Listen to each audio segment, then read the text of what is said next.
On this episode, we visit Columbus, Ohio for the Safe Routes to School National Conference.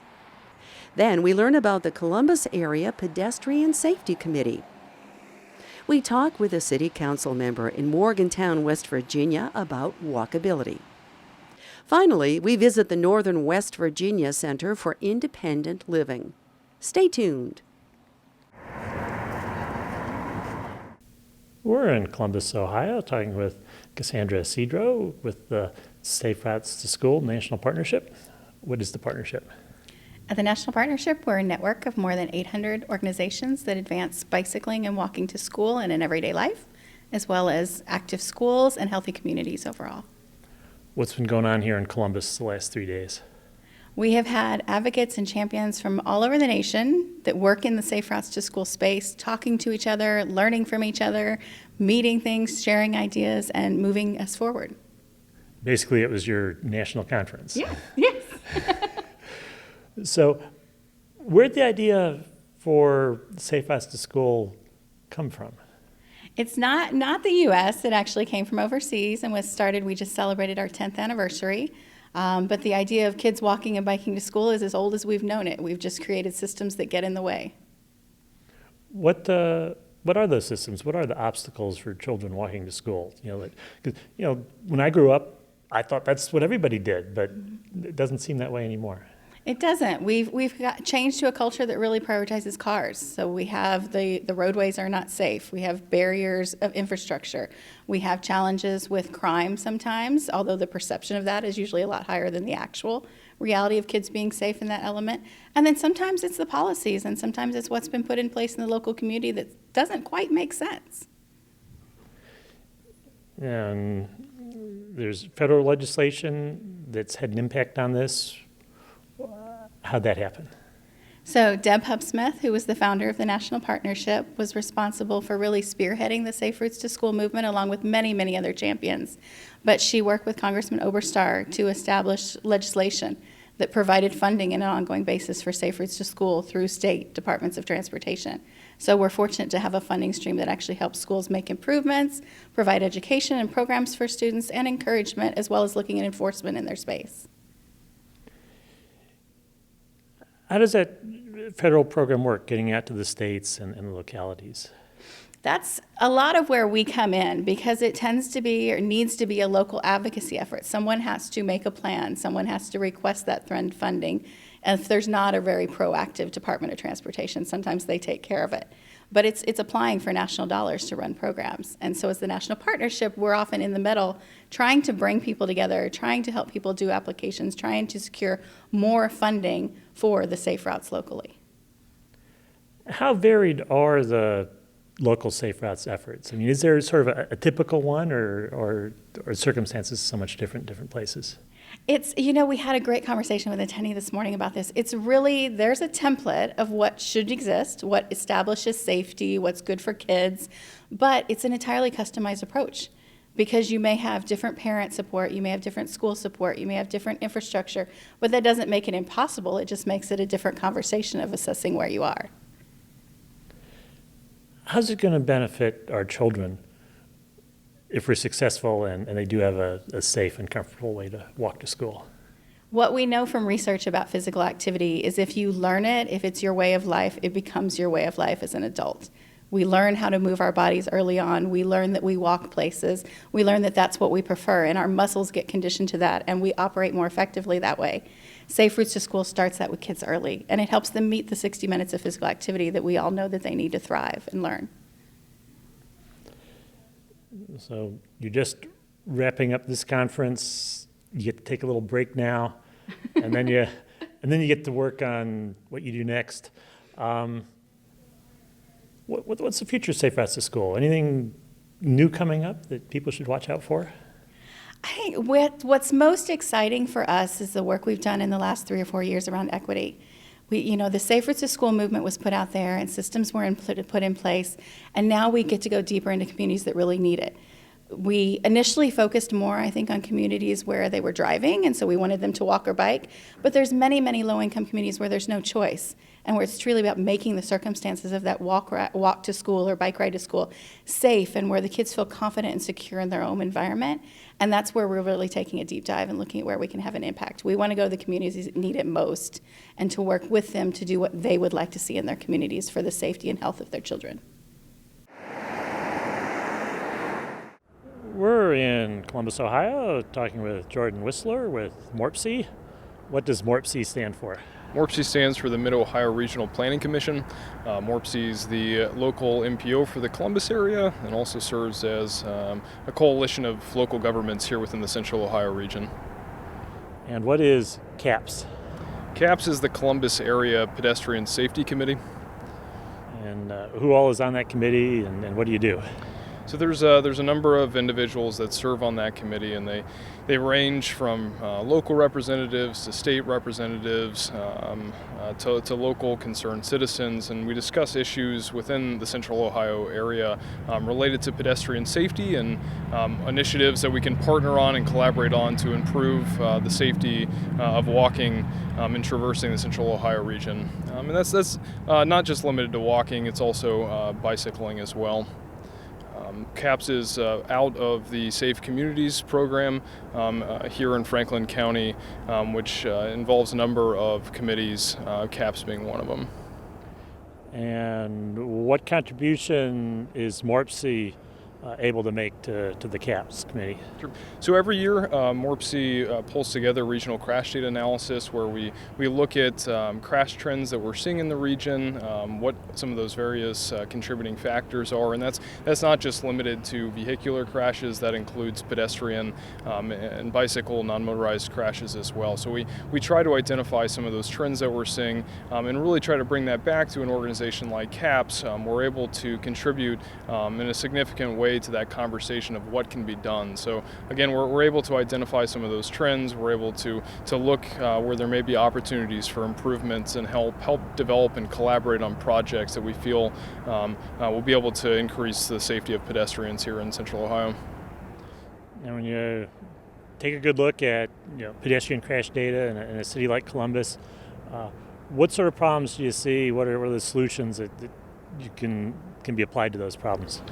Some of those problems relate to just street design in general and the ability of people to get around safely on foot. Central Ohio doesn't lack high-speed arterials, and that is surely an issue here in the city of people trying to navigate areas that may not have adequate facilities, or those facilities may be along high-speed corridors. So improvements in facility design. There's also education components. We see about a 50-50 split in pedestrian at-fault crashes and vehicular at-fault crashes, and we really try to focus our strategies on both sides of that equation, but just ensuring that we're educating both pedestrians and motorists on their expectations in terms of behavior when traversing the streets here in Central Ohio. What sort of, when you look in pedestrian behavior, driver behavior, what sort of mistakes are people making that you hope to address through education? So failure to yield is definitely one that we're seeing on the motorist side. So pedestrians are legally within the right-of-way. They're doing what they should be. However, the motorist is failing to either slow down sufficiently or stop on that part, encroaching on crosswalks, and again, where pedestrians should be, motorists are not necessarily respecting that. So that's one issue we're seeing. Pedestrians being termed, at least within our crash reports, as being illegally in the roadway or in an area where they're crossing that either they're doing that in an inappropriate manner or doing it at the wrong time as another such issue that we're seeing. So again, those education efforts on both sides to accurately portray the laws of being and traversing, being a pedestrian in Columbus and moving around Columbus, and also what the expectations are on motorists who are driving heavy vehicles at high speeds down roadways. And close companion to education is enforcement. Have you been able to do much enforcement in this area? Yeah, so we partner, and things, again, that come out of CAPS are really partnerships and collaborations on various projects. Things that we've done historically in the past involve pedestrian and motorist safety stings. So up in the OSU area and as well as downtown, we'll partner with the Columbus Police Department to educate pedestrians who are crossing in an appropriate manner, or again traversing the streets in an appropriate manner, and also motorists when they're not obeying the correct laws as well. So CPD is definitely a great partner in that sort of educational effort. Those efforts typically don't result in ticketing and offenses. However, sometimes they do. Those sorts of efforts are really designed to be educational in nature and inform both pedestrians and motorists of their expectations. And again, that's really a partnership. So you have CPD working with MORPC and Columbus Public Health among other agencies to develop education materials and work with the general public. And this is the sort of thing where you expect to see changes over time as the infrastructure improves or people get better educated. Are you seeing any changes over time? Well, we hope that our efforts aren't in vain, that we are making fundamental changes to the system to increase safety. And we often talk about the 4 and 5 E's of safety here in Ohio and Central Ohio particularly. So there's a lot of different partners working on various aspects and working on those various aspects together.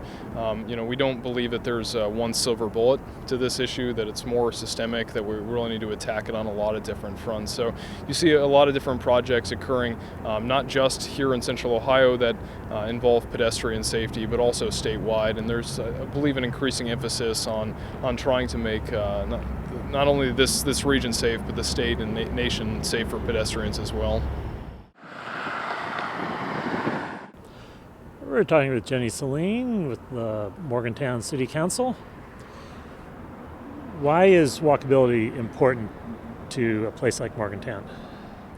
In order to be competitive as a university city, in order to keep our current residents happy, they speak up and tell us that it's important to them, and in order to attract new professors, new medical people to our community, it's very important that we be walkable, that people are asking for walking, people are having walking campaigns, they're speaking up more and more about how important it is that people can walk when they're going about their day-to-day activities. And do people come in and say, I want a walkable city, or they complain about a sidewalk or a crosswalk? What do you actually hear from them? Well, we actually hear from them. For instance, we're standing right across from a construction project, and as somebody was just coming into a board and commission meeting, they said, gee, they've blocked off the sidewalk. Couldn't they have, left a little bit so that people could still walk here? As we're designing new projects, people are talking about specific intersections and how to make sure that they're walkable. One other project that we're working on currently, when a new building is going in, they're looking for how it could better connect the city infrastructure to the rail trail. So we have a roadway, and it's very hard to connect to our rail trail, and so people are looking for all of those important connections so that we really have a grid and a framework for people to walk on. And you mentioned your rail trail. What sort of trail system do you have here in the city? So right now we have about 50-mile system, not completely in the city limits, but it's connected to a 50-mile system. Eventually we'll connect up to Pittsburgh, we'll connect to Parkersburg, in the western part of our state, and so we'll be part of a very, very large network. But right now, we've got about 50 miles, and it inches along every year a few miles to the south and to the north, and also up another creek we have a trail, and so that trail is going to get longer every year. So we keep making improvements. And your citizens are eager to get access to those trails? Yes, they're very eager to get access to those trails.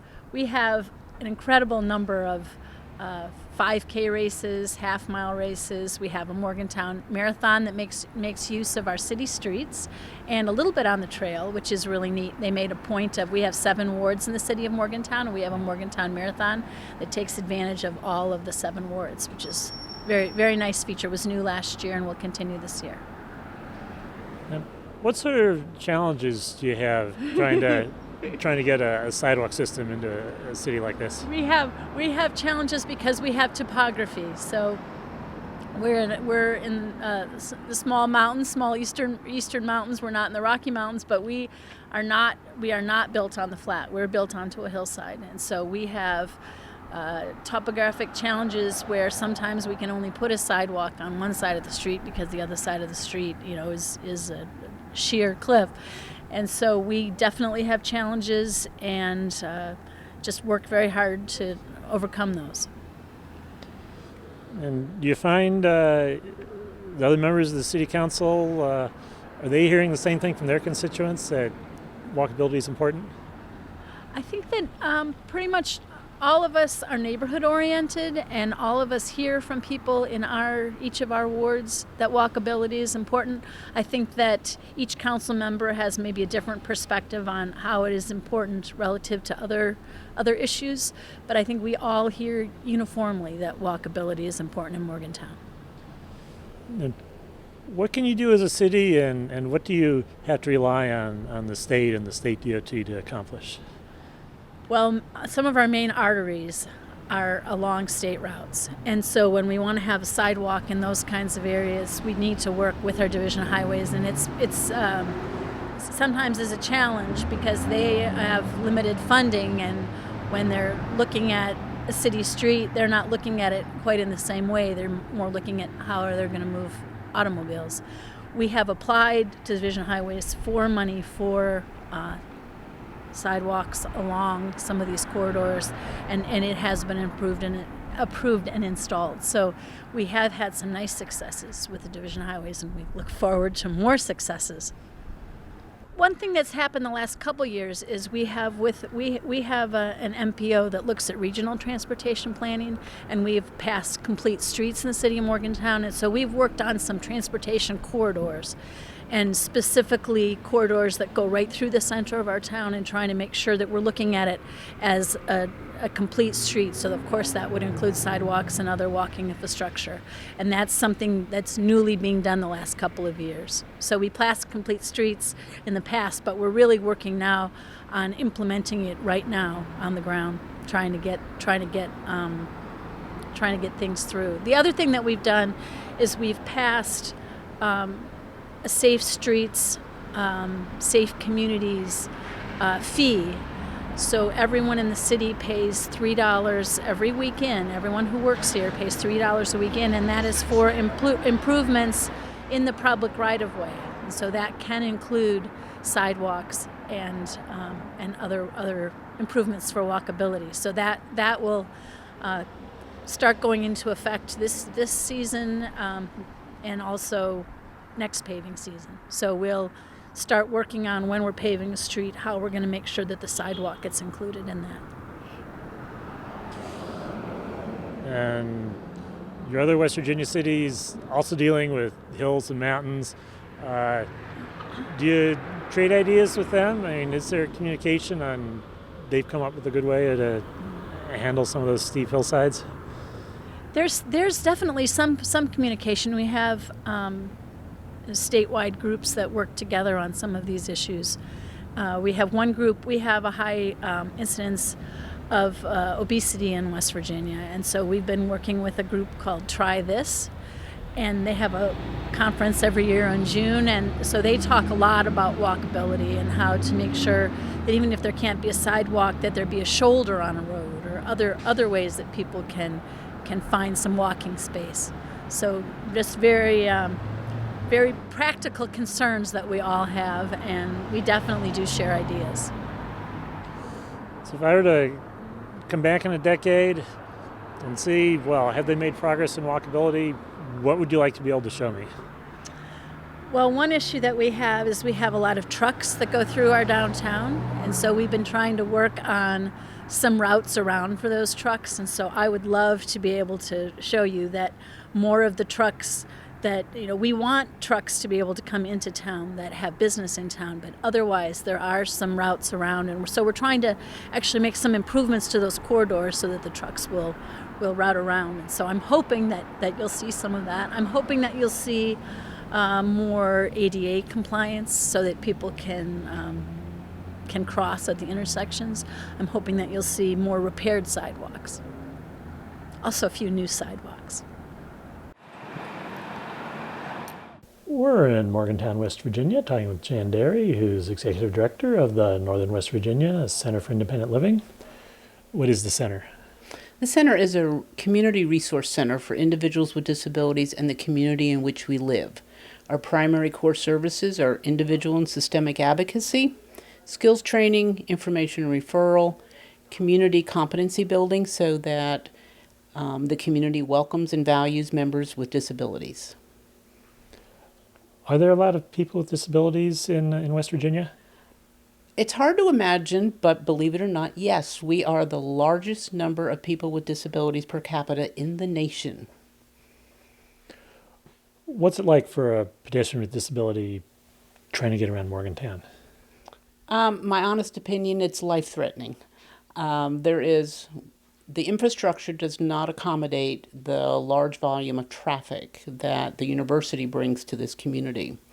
And then recently, within the last few years, there's been significant renovation of University Avenue that has been out of compliance with the standards that the Americans with Disabilities Act regulate for sidewalks and wayfinding, directional signage, as well as timing of stoplights. And it is not accessible. And so as a result of that, individuals with disabilities have significant problems navigating one of the most popular areas of our community. And it is very dangerous for people with vision issues as well as those who use mobility devices to navigate these sidewalks that are built out of code. Now, what are the key requirements or the key characteristics of a sidewalk that makes it friendly for all pedestrians, but particularly for someone with a disability? I'm not going to be the best to give you the actual quotes and the degrees of slanting, but basically a minimal amount of slant, as well as the wayfinding directional signage the curb cuts need to lead from one area of access directly to another area of access so that individuals with limited sight or mobility know where to go to find the easy access to the sidewalk. The slant of the sidewalks makes it difficult for people who are using a walker, a wheelchair, or even a mother with a stroller trying to navigate and keep their child out of 5 lanes of traffic. So it's very difficult. Topographically, Morgantown is a challenge. We're built embedded on the side of a mountain. So having flat surfaces would be ideal, but it can't happen when you have to navigate very steep hills. So it's frustrating. But what is done should be done correctly according to code so that it can be, as every incremental change is made, it's made 100% compliance so that everyone can use it. The ADA has been around for Since 1990. quite a few years now. We have guidelines that have been out in one form or another for quite a long time now. You would think, the Department of Transportation or the contractor or somebody would say, "Hey, boss, is the sidewalk supposed to be tilted this bad? Is there supposed to be a pole in the middle of it? What's going wrong?" I don't know what's going wrong, other than it's very frustrating for the city people, the city of Morgantown, the planners, the code enforcement that have limited influence over the state Department of Highways. They have no ability to influence state road. And so they're working very diligently to try to be in compliance with the roads that the city maintains. But the Department of Highways, I don't understand why a brand new project would not be built 100% in compliance and then has to be retrofitted when enough constituents complain about the lack of access. That costs the state of West Virginia so much more money to have to go back and correct than to do it correctly in the first place. Then in the future, as the lawsuits are settled, and the state has to spend our taxpayer money fixing what they did wrong in the first place, is that going to get their attention? So you hope this sort of thing doesn't happen again in the future? I would hope it doesn't happen in the future, but unless it really hits home very hard, I don't think that it really has much of an impact, because it takes a loud voice of the individuals within that community and to stay on top of what's going on and try to take part in public opportunities to provide comments when things are being done, so that it's high on the priority list for individuals to stay conscious of what's going on. And yes, we have a community that's watching, that cares about the lack of compliance with ADA. That just happened recently with a new project that's happening here in town, and they had a public meeting, and myself and several members of the Pedestrian Safety Board were down there talking, reviewing the plans, looking what's happening, and access was a key issue because they're using the philosophy of complete streets. And that construction philosophy ensures compliance with all building standards and code enforcement, as well as pedestrian safety, pedestrian rest areas, bus safety, bicycle safety. So it allows the community to be inclusive of all members of its community if complete streets philosophy is endorsed and used for all construction projects. Do you see that as an important role for the center here, and sharing your knowledge of what people with disabilities need with the city and with the state to let them know what's needed? That is one of our primary roles, is community education. We are a resource for that community. Disability doesn't discriminate, whether you're a government official, whether you're the mayor of the city, or whether you own half the city. You could be affected by a disability. And often what happens is for a family member of someone important to be affected by a disability before all of a sudden it matters.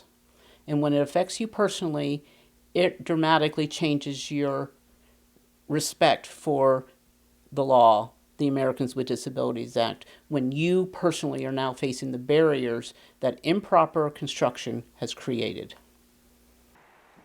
Visit us on the internet at www.pedestrians.org.